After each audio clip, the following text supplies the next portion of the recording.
അത് ശരി, ഇനി ഉണക്കിയ പഴങ്ങളും കൊണ്ട് വരില്ലെന്ന് പറഞ്ഞിട്ട് എന്നായിരിക്കും നിങ്ങളിപ്പം മനസ്സിൽ വിചാരിക്കണേ. ശരിയാ, ഞാനങ്ങനെ പറഞ്ഞു, അതൊരു ഫ്ലോനങ്ങനെ പറഞ്ഞതാണ്. ഞാൻ ഇനിയും വരും.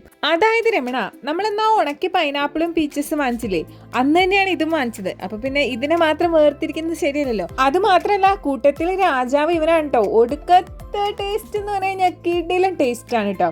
ഞാൻ ഈ അത്തിപ്പഴം ഇതിനു മുന്നേ കഴിച്ചിട്ടുണ്ട്, അപ്പോൾ എനിക്കറിയാം ഇതിൻ്റെ ടേസ്റ്റ് എന്താണെന്നുള്ളത്. അപ്പോൾ കഴിക്കാത്തവർക്ക് വേണ്ടിയിട്ട് ഞാൻ പറഞ്ഞുതരാം.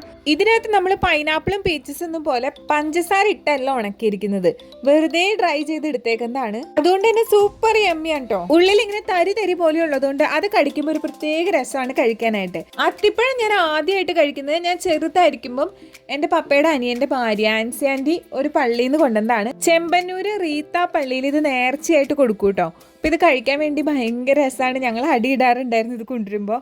അപ്പോൾ നിങ്ങൾ കഴിച്ചിട്ടില്ലെങ്കിൽ ഉറപ്പായിട്ടും കഴിച്ചു നോക്കണേ, അടിപൊളി ഐറ്റമാണ്.